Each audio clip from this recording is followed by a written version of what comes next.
Hello বন্ধুরা, কেমন আছো তোমরা সবাই? আশা করি তোমরা সবাই ভালো আছো। ভগবানের কৃপায় যে যেখানে আছো ভালো থেকো, সুস্থ থেকো, এই কামনাই করি। মামনের মনের কথাতে তোমাদের সকলকে সুস্বাগতম। আমিও খুব ভালো আছি। আবার আরেকটি নতুন কন্ট্রোভার্সিয়াল ভিডিও নিয়ে তোমাদের সামনে চলে এসেছি। আজকে বিকালবেলায় ঘোড়ামুখীর ভিডিওতে প্রথমে কি দেখা গেল? প্রথমে দেখা গেল সে গামলা রানীকে নিয়ে আবার সেই নাইটি পরা নিয়ে যে লোকে তাকে ছেড়খানি করছে, সেই ছেড়খানি নিয়ে সে প্রোটেস্ট করতে বসেছে। বলছি, নাইটিটা কি কোনো রকমের বাইরে পরার মতো পোশাক? নাইটি এটা কি আমাদের বাইরে বেরোনোর মতো পোশাক? নাইটি কথাটার অর্থই হচ্ছে যেটা নাইট ড্রেস, আমরা যেটাকে রাতে পরে কমফোর্ট ফিল করতে পারি। কিন্তু ব্যাপারটা হচ্ছে মহিলারা যারা ঘরের ইন্টারনাল কাজকর্ম করে তাদের ক্ষেত্রে একটা রিল্যাক্সেশনের বলে একটা জিনিস আছে। তো সেক্ষেত্রে নাইটি একটা পরে নিলে একটা আরাম ফিল হয়, সেই জন্য নাইটি পরা যায়। নাইটি পরে তো চতুর্দিকে রাস্তাঘাটে এখানে ওখানে তো সেখানে যাওয়া যায় না। কালকে গামলাকে দেখা গেছে, গামলা যখন ওই কি বলে ওর মায়ের সাথে গিয়েছিল, মানে ওই বন্ধন বা কোনো একটি ব্যাংকের টাকা পয়সার ব্যাপার নিয়ে, সেখানে দেখা গিয়েছিল গামলুকে কালকে সেখানে সে নাইটি পরে, গায়ের ওপরে একটা ওড়না নেওয়া ছিল মনে হয়, সেটা পরে সে গিয়েছিল। কিন্তু এটা তো কোনো ভদ্র বা মার্জিত পোশাক হতে পারে না যে আমি একটা নাইটি পরে এখানে ওখানে সেখানে ঘুরে ঘুরে বেড়াবো, যে সেটাকে আমি স্বীকৃতি পাবো। আমি একটা বড় ব্লগার, আমি চ্যানেল খুলতে না খুলতেই আমার কয়েক মাসের মধ্যে ৭৪-৭৫ হাজারের একটা সাবস্ক্রাইবারের একটা চ্যানেল, আমি যা বলবো, আমি যেভাবে পোশাক পরবো তাতেই মানুষ গ্রহণ করবে, এরকম তো কোনো ব্যাপার নেই। আজকে এটা উজ্জ্বলদের পরিবারে যদি কণিকা করে বা কণিকার শাশুড়ি করে বা কণিকার মানে যা করে বা কণিকার ননদরা করে, তাহলে এটা খুব মানে বিশাল বড় মাপের অন্যায় কাজ, যেটা ঘোড়ামুখী তুই অনেক আগেই করে এসেছিস। কিন্তু এখন সেটাতে আর তুই কি করতে পারছিস না, বিরোধিতা করতে পারছিস না, যেহেতু তোর মালকিন গামলা রানী এই নাইটিটা পরে সর্ব জায়গায় ঘুরে বেড়াচ্ছে, সেই জন্য তোর আর এখানে কোনো রকমের বিরোধিতা করার কোনো জায়গা নেই। এবার আসি ওই আও ভক্তি কাকুর ব্যাপার নিয়ে। ভক্তি কাকু কালকে কি পরেছিল? একটা খাকি রঙের একটা পোশাক পরেছিল, যেটা কিনা সবাইকেই পরতে হয়। এবং সেখানে কি বলতে হয়েছে? সেখানে তো বলতে হয়েছে তোকে পুলিশের মতো ড্রেস পরেছে, ওটা ছাই পুলিশের মতো ড্রেস, বুঝেছিস? ওইখানে দেখবি যারা কি বলে ওটাকে, ট্রাম্প কোম্পানিতে যারা কাজ করে, আমি তো দেখেছি যারা ড্রাইভার যারা কন্ট্রাক্টর, তারাও ওই ধরনের পোশাক পরে। যারা বিভিন্নভাবে ওই পুলিশের গাড়ি চালায় কিংবা মানে ওই যাই হোক নিচু অধস্তন কোনো কাজকর্ম করে, তারাও ও ধরনের খাকি পোশাক পরে। তো খাকি পোশাকটা পরলো মানে এই পুলিশ অফিসার হয়ে গেল, সেটা মানে এটা একটা বেশি এটা হাস্যস্কর ব্যাপার হয়ে গেল না? যেটা তুই বলতে বসেছিস যে পুলিশ এসেছে বাড়িতে বলে ও ক্লিক বেট খেলেছে, সেটাতে তুই মর্যাদা মানে সিমোহর লাগাচ্ছিস, ও ঠিকই করেছে। বোকা বোকা ব্যাপার। যাই হোক, এবার আসি তুই যেটা মোর্দা কথাতে বলতে বসেছিস।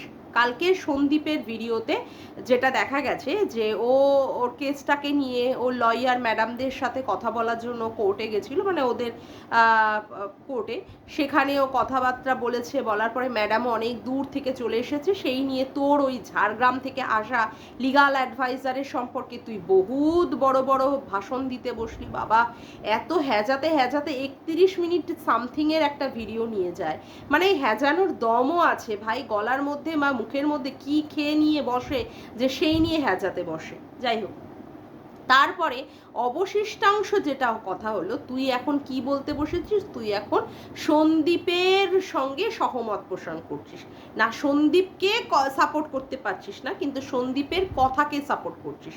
কারণ 22 তারিখের ব্যাপারটা নিয়ে যেটা বলা হয়েছিল, যেটা পিটিশনের ব্যাপারটা নিয়ে, যে সেখানে একটা পিটিশন জমা পড়েছে, রিট পিটিশন, সেই পিটিশনের এগেনস্টে একটা শুনানি হবে। কিন্তু আদৌ যে শুনানি হলেই যে বাচ্চা মায়ের কাছে যাবে, এটা একদমই ঠিক নয়।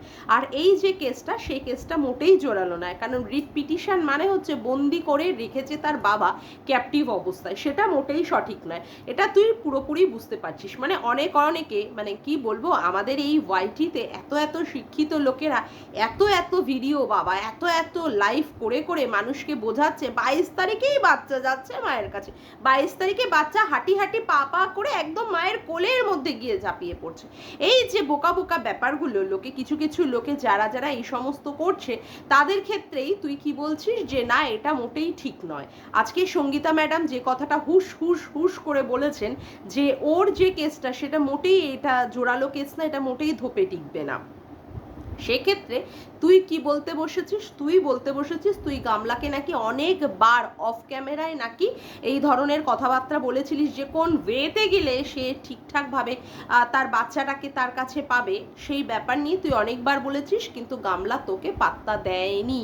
এবার আসি, গামলা পাত্তাটা না দেওয়ার কারণটা কি? তার মানেই তোর গ্রহণযোগ্যতা নেই।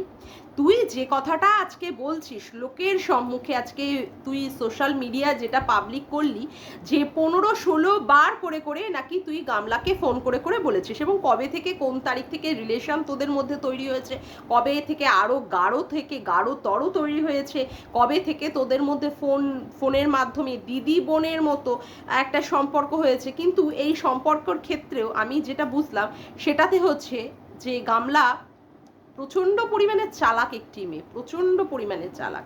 সে অতীতে ঘটে যাওয়া মন্দিরার ব্যাপারটা নিয়ে প্রচণ্ড পরিমাণে শিক্ষণীয় একটা শিক্ষা শিখে নিয়েছে, যেখানে মন্দিরা সমস্ত কিছু মনের কথা ভ্যাল ভ্যাল করে তোর কাছে বলে দিয়েছে, এবং সেইগুলোকে নিয়ে তুই বিক্রি করে করে বেচে বেচে সোশ্যাল মিডিয়ায় এইভাবে খেয়েছিস। মেয়েটি যেখানে তোকে কোনো রকমের একটা কোনো বাজে কথা না বলার পরেও তুই মেয়েটিকে নিয়ে রক্তাক্ত করেছিস, টুকরো টুকরো করে ওর মানে শরীরটাকে কেটে কেটে তুই কি করেছিস সবার সামনে মানে পরিবেশন করে দিয়েছিস এমনভাবে, যা না ও কাজ করেছে, যে যে অসভ্যতামি পানা বা নোংরামি ও করেছে তার থেকে বেশি প্রচার করেছিস তুই। তারপরে কি করেছিস, মেয়েটি কিন্তু তোকে মোটেই কোনোভাবে কোনো দিকে অ্যাটাক করেনি। ওর বর মানে সোমনাথ তোকে যা যা বলেছে তার এগেনস্টে তুই ভায়োলেন্ট হয়ে গিয়ে তুই মাথার মধ্যে কোনো রকমের বোধ বুদ্ধি না খেলিয়ে নিয়ে তুই কি করেছিস, মন্দিরার এগেনস্টে গিয়ে তুই যাচ্ছে তাই ভাবে তুই ভিডিও বানিয়েছিস এবং মন্দিরাকে তুই অ্যাটাক করেছিস। যেহেতু সোমনাথের ক্ষেত্রে তুই অ্যাটাকের সেই রকম পয়েন্টই পাসনি, মন্দিরাকে নিয়ে নিয়ে তুই অ্যাটাক করেছিস, মন্দিরার ভালোবাসাগুলো, মন্দিরার স্নেহগুলোকে, মন্দিরার বলা মনের কথাগুলোকে তুই কি করেছিস, ওপেন প্ল্যাটফর্মে বিক্রি করেছিস। বিক্রি, কারণ কোথায় কে কিভাবে বিক্রি করে সেই মানে বোঝাটা তুই খুব ভালো বুঝতে পারিস। কারণ তুই যে সব সময় বলিস যে গামলাকে নাকি সন্দীপ বিক্রি করেছে, তেমন করে তুই আগে থেকেই এই মন্দিরাকে প্ল্যাটফর্মে, এই ওয়াইটির প্ল্যাটফর্মে বারংবার বিক্রি করেছিস, এবং তোর মনের মধ্যে যে বিকৃত একটা রূপ রয়েছে, ঠিক আছে, যে ডাইনি রূপটা রয়েছে, যে কত হিংস্র, কত বন্য, কত ভায়োলেন্ট তুই, কত ভালগার তুই, সেই সমস্ত রূপগুলোকে নিয়ে তুই কি করেছিস, ভিডিও বানিয়ে বানিয়ে ওকে পুরোপুরি সোশ্যাল মিডিয়া এক্সপোজ করে দিয়েছিস, পুরোপুরি নগ্ন করে দিয়েছিস। সেইটাতেই গামলা রানী কিন্তু তার থেকে কিন্তু একটা শিক্ষা শিখে নিয়েছে, কারণ গামলা রানীও পরকিয়া করেছে। গামলা রানী আর এইদিকে মন্দিরা একই দোষে দুষ্ট। সেখানে গামলা রানী কি করেছে, সেই দিক থেকে শিক্ষণীয় শিক্ষা শিখে নিয়েছে বলেই তোকে পাত্তা মোটেই মানে দেয়নি, কোনো পরিমাণেই তোকে মানে পাত্তা দেয়নি। 24টা বছরের একটা মেয়ের যা ঔদ্ধত্য, যা বুদ্ধি, সেখানে তুই ওর হাঁটুরও যোগ্য না বুদ্ধির দিকে, সেই জন্যই তোকে পাত্তা দেয়নি। এবং তুই ভালো মতোই বুঝেছিলিস যে তোকে ও পাত্তা দিচ্ছে না, কারণ পূর্বে করা ঘটনাগুলো ওকে প্রচণ্ড পরিমাণে শিক্ষা দিয়ে দিয়েছে, তার জন্যই ও তোকে পাত্তা দেয়নি। তাহলে তুই বল, তুই কতটা মানে কি বলবো অপদার্থ একটি মহিলা, যে তুই যার হয়ে দালালি করিস সেই মালকিনও পর্যন্ত তোকে কোনো গুরুত্ব দেয় না, তার মানেই তোর কোনো জায়গায় গ্রহণযোগ্যতা নাই। আচ্ছা, এবার আসি একটা কথায়, যে শুধুমাত্র তোর এই দালালের ক্ষেত্রে মানে শুধুমাত্র তোর এই গামলার ক্ষেত্রেই গ্রহণযোগ্যতা না, তোর সংসারের জীবনেও কোনো গ্রহণযোগ্যতা নেই, তোর মানে বাপের বাড়ির দিকেও তোর কোনো গ্রহণযোগ্যতা নেই। দেখ কত কিছু তোর বাবা মা মানে কি বলবো, ও এদিকে অনুষ্ঠান করছে, অমুক করছে, তুই সেখানে কিন্তু সেইভাবে গিয়ে নিজেকে তাদের সাথে মেলে ধরতে পারিস না। তোর বোনের মেয়ে হয়েছে কত মাস পরে, মুখে ভাতের যেদিন হয়েছে সেদিন তুই যেতে পেরেছিস। মানুষের বোনের মেয়ে মানে নিজের মেয়ের সন্তান সম, সেখানে তো রোজই একবার করে যাওয়া উচিত, বা রোজ না গেলে সপ্তাহে একটা দিন করে তো দেখতে যাওয়া উচিতই। সেখানে কিন্তু তুই যেতে পারিসনি, তার মানে তোর মধ্যে গ্রহণযোগ্যতা নেই। বাপের বাড়ির ক্ষেত্রেও তোর গ্রহণযোগ্যতা নেই। তোর মা বাবা আসে, সেখানে তোর শ্বশুর শাশুড়ির সাথে তাদের সঙ্গে কথা বলার মধ্যেও একটা সম্পর্ক নেই, তার মানে তোর জন্যই তাদের সঙ্গে ওনাদের সম্পর্কটা খারাপ হয়েছে। তার মানে ভাব, শ্বশুর শাশুড়ির কাছেও তোর মানে স্থানটা কোথায়, মানে তাদের কাছেও তোর গ্রহণযোগ্যতাটা নেই। তুই পড়ে গেলি, তোর মাথা ফেটে গেল, সেখানেও পর্যন্ত তোর শ্বশুর শাশুড়ি একবারও এসে উকি দিয়ে বা টুকি দিয়ে দেখে গেল না যে তুই পড়ে মরে গেলি, নাকি তুই ঠিক আছিস, নাকি তোর পরিস্থিতি বা অবস্থাটা কেমন, একবারের জন্য আসেনি। আজকে মানে কি বলবো, মানে তুই নিজেই বলছিস 15-16 বার করে করে তুই গামলাকে ফোন করার পরেও গামলা তোর কথাবার্তা কোনো কিছুই কর্ণপাত করেনি। তাহলে ভাব, এখান থেকেই বোঝা যায় তোর গ্রহণযোগ্যতাটা কত। এবার আসি, তুই যে বললি না যে গামলা নাকি তার ছেলেকে পাওয়ার জন্য 9 মাস ধরে তার ছেলেকে পায়নি বলে সেখানে সে বারংবার এই ছেলে আমার কাছেই আসছে বা ছেলের জন্য জামা কাপড় কিনছে, এতে করে কি প্রমাণ করেছে তার ছেলের প্রতি কত ভালোবাসে। না না না না না না না না, এটাতেও তুই লোককে বোকা বানাচ্ছিস। না না, এইটাতে বললে বোকা বানালে হবে না রে, কারণ এইগুলো হচ্ছে তার সমাজসেবক দাদার পরিচালনার ফল। তার সমাজসেবক দাদা যেভাবে যেভাবে তাকে চালিত করেছে, সেইভাবে চালিত হয়ে হয়ে কাজটা করেছে। তুই এখানে বোকা বানাস না আমাদের। সমাজসেবক দাদা বলেছে এখন তুমি ছেলের কথাটা এইভাবে বলো, এখন তুমি জামা কাপড় কিনে দেখাও যে তুমি ছেলের জন্য জামা কাপড় কিনছো, তুমি এই এই পদক্ষেপ নিচ্ছ, তুমি স্কুলে ভর্তি করাতে যাচ্ছ। এইগুলো তার সমাজসেবক দাদার বোধ বুদ্ধি, এইগুলো তার সমাজসেবক দাদার মাথার মধ্যে খেলা বদ বুদ্ধি, যেইগুলোর মাধ্যমে তুই মানে প্রমাণই করে দিলি যে সমাজসেবক দাদা আর হচ্ছে যে সমস্ত উকিল ধরেছে গামলা, তাদের যে কোনো জোরই নেই, আদৌ কেসটা জিতবে কিনা তাতেই করে সন্দেহ আছে। আজকে যদি গামলা ডুবে যায় এই কেসটা থেকে, তাহলে পুরোটাই প্রমাণিত হবে যে সমাজসেবক দাদার জন্যই গামলা ডুবে গেছে। বুঝলি, সমাজসেবক দাদার জন্যই গামলা ডুবেছে, এটা মানে পুরোটাই প্রমাণিত। সমাজসেবক দাদা হচ্ছে একটা লেডিস ফিঙ্গার, ওর কোনো সেই রকম কিছুই নেই। ও এইখানটায় ওয়াইটিতে আজকে বল, সমাজসেবক দাদা ওয়াইটিতে কি করতে এসছে, তার চ্যানেলটাকে প্রমোট করতে এসেছে। তার চ্যানেলের প্রমোটের জন্যই আজকে সে এইভাবে মুখ না দেখিয়ে দেখিয়ে লুকিয়ে লুকিয়ে তাকে কাজ করতে হচ্ছে। ওর তার স্ট্রিম লাইভে গিয়ে চুপটি করে ঘাপটি মেরে কথা শুনতে হচ্ছে, সেখানে মন্তব্য প্রকাশ করতে হচ্ছে, বুঝলি কি না। যাই হোক, সমাজসেবক দাদা আমার কোনো মানে নয়, আপাতত এখন কোনো কন্টেন্ট নয়, যাই আর তার সম্পর্কে আমি বলতে বেশি দূর আগ্রহ প্রকাশ করছি না। এবার আসি, দেখ তুই কি ধরনের, তোর মধ্যে কোনো লয়ালটি বলে কোনো জিনিসই নেই। আজকে তুই সীমাদিকে প্রচণ্ড পরিমাণে অ্যাটাক করিস, লালবাগের পতিতা জলহস্তি কিমা অসভ্য মহিলা ডাস্টবিন চ্যানেল অমুক তমুক, মানে যত আছে তোর ভুঁড়িতে, মানে যত আছে ভুঁড়ি তোর ঝুড়িতে, তুই সেগুলো উগলে দিস। কিন্তু এখনো পর্যন্ত কিন্তু সীমাদি সন্দীপের হাতটা ছাড়েনি। কিন্তু তুই বলেছিস সীমাদিকে নাকি সন্দীপ কি বলেছে, নোংরা মহিলা। আমরা জানি না, এই কথা আমরা কোনোদিন শুনি না, কিন্তু তুই তোর ভিডিওতে বলিস যে এই কথাটা নাকি বলেছে। যদিও বলে থাকে, সীমাদি কিন্তু তারপরেও তার ভাইয়ের হাতটা ছাড়েনি। কিন্তু আজকে কিন্তু তুই কি করলি, আজকে তুই এখানে গাদ্দারি করলি, যে গাদ্দারির ফল তুই এখন বলছিস তুই কিনা এখন সন্দীপের কথায় 100% সহমত প্রকাশ করেছিস। আজ অবধি যতগুলো ঘটনা পরপর করে ঘটছে, 17ই আগস্টের পর থেকে 2023-এর 17ই আগস্টের পর থেকে 2024-এর স্টিল নাও আজকে মের 16 তারিখ অবধি একবারের জন্য কিন্তু সীমাদি ওই তোর গামলু রানীর হয়ে কিন্তু একবারও বলিনি তার হয়ে যে এই কথাটা আমি 100% সহমত প্রকাশ করছি। তুই কত বড় দোগলা মহিলা, আজকে তুই বলবি তুই সত্যের হয়ে লড়ছিস। তুমি ঘন্টা সত্যের হয়ে লড়ছো না, ঘন্টা কাজকলা করছো, এটাই তার প্রমাণ। তুই কোনো জায়গায় একটা জায়গায় স্টিক থাকতে পারিস না। তোকে যখন দেখলি পাত্তা দিচ্ছে না, ঠিকঠাক দালালিটা দিচ্ছে না তোর মালকিন, তুই কি করলি, হাটকে সাথে সাথেই চলে আসলি সন্দীপের দিকে। এখন তোকে বলতে হচ্ছে সন্দীপের কথাকে তুই 100% সাপোর্ট করছিস। কি তোর গ্রহণযোগ্যতা, আমি সত্যি এটা ভেবেই অবাক হয়ে যাই। কি তোর গ্রহণযোগ্যতা, তুই কোনো দলে কোনো জায়গায় তুই ফিক্সড হয়ে থাকতে পারিস না। যে ভাইয়ের স্ট্রিম লাইভে তুই দুদিন আগেই উঠলি, কি প্রেম প্রীতি করে বাবারে বাবা উঠলি, তার পরবর্তীকালেই তুই ভাইয়ের সম্পর্কে বলতে বসলি ভাইয়ের কত নোংরা নোংরা কথা বলেছে, কত নোংরা নোংরা ভাবে অ্যাটাক করেছে। বারে বাহ, কি কন্ট্রোভার্সি। হ্যাঁ, পুরো দোগলা যে তুই একটা মাল, পুরো পয়জেনাস একটা বিষ যে মাল, সেটা ওয়াইটির সবাই বুঝে গেছে, সেই জন্য তোকে কেউ পাত্তা দেয় না।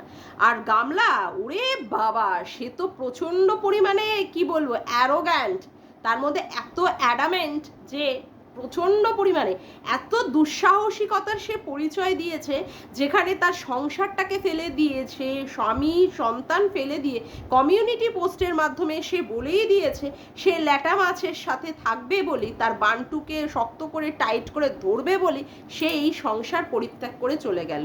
তার কাছে ডিভোর্সটাই হচ্ছে বড় বিষয়, তার কাছে সন্দীপের সংসারটা কোনো ম্যাটার করে না, তার কাছে সন্তানটাও কোনো ম্যাটার করে না। এখন যে সে বাচ্চা বাচ্চা করে এত বেশি জোর দেখাচ্ছে, সন্দীপ যেহেতু তাকে একটা স্ট্রাইক দিয়েছিল, সেই স্ট্রাইকের জ্বালায় সন্দীপকে জ্বালাবে বলে বাচ্চাটাকে নিয়েছে।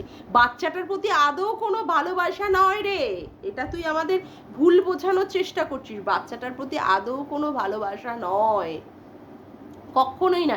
সেটা আমার থেকে তুই ভালো জানিস, আমার থেকে যে বাচ্চাটার প্রতি সত্যিই সেরকম ভালোবাসা কিনা আমার থেকে তুই ভালো জানিস, কারণ তুই বারংবার ওকে বাচ্চা নিয়ে আয় করে বারংবার তুই বলেছিস, অফ ক্যামেরায় তো বলেইছিস, ভিডিওতেও তুই বলেছিস, তখনও পর্যন্ত কিন্তু বাচ্চা নিয়ে আসিনি।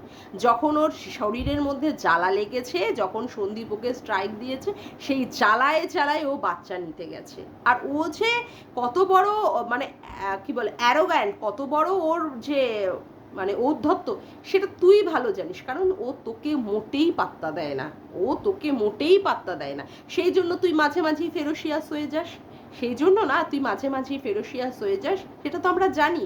তোর যে হিংস্র আর বর্বরতার রূপটা তখনই যে বেরিয়ে যায়, এটা তো আমি জানি, যে তোকে যদি কেউ বেশি পাত্তা না দেয়, তোকে যদি কেউ গুরুত্ব না দেয়, তখনই তোর হিংস্র রূপটা বেরিয়ে আসবে, তখনই তুই দাঁত আর নখ দিয়ে তাকে আঁচড়াতে আর চিড়তে বসে যাবি। যেটার সুযোগই তোকে গামলা দেয়নি, যেটার সুযোগই তোকে গামলা দেয়নি। এবং আমি বলবো যা করেছে বেশ করেছে, ঠিক করেছে। যদি কেসে হেরে যায়, হেরে যাবে, তাতে অসুবিধার কি আছে, অসুবিধার কি আছে? তাও তো তার বাচ্চাটা তার স্বামীর কাছে আছে, এবং বাচ্চাটা খুব ভালোভাবেও আছে, সে সেটাও খুব ভালো জানে, গামলা সেটাও খুব ভালো জানে। ও মানে প্রতিহিংসা পরায়ণ হয়ে এই কাজটা করছে, কিন্তু মনে মনে জানে বাচ্চা তার যথেষ্ট সেফটি জায়গায় আছে। আর তুইও খুব ভালোই বুঝতে পেরে গেছিস যে এইসব রিট পিটিশন মোটেই কোনো রকমের স্ট্রং কোনো পয়েন্ট নয় যেখান থেকে সে বাচ্চাটাকে নিতে পারবে। আজকে তোর বলতে হচ্ছে তুই 100% সন্দীপের সঙ্গে কথাতে তুই সাপোর্ট করছিস, মানুষটাকে নয়। কেন তুই কথাতে সাপোর্ট করতে আসলি? হ্যাঁ, গামলাকে কি কোনোদিন সীমাদি সাপোর্ট করতে গেছে? নইব চ। আসলে কি বলতো, তুই দালালিটা ভালোভাবে করতেই পারিস না, তুই যে দোগলা আবার প্রমাণিত হলো যে তুই একটা দোগলা মহিলা, বুঝেছিস? তুই যে দলটা চালাতিস সেটাও দোগলা দল, আর তুই যে দোগলা সেটা পরিষ্কারভাবে আবার প্রমাণিত, তোর মধ্যে কোনো লয়্যালটি নেই, বুঝলি?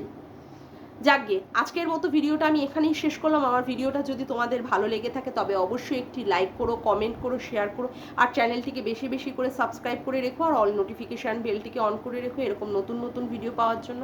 আজকের মতো আসি বন্ধুরা, আবার দেখা হচ্ছে একটি নতুন ভিডিওর সাথে। Bye, tata.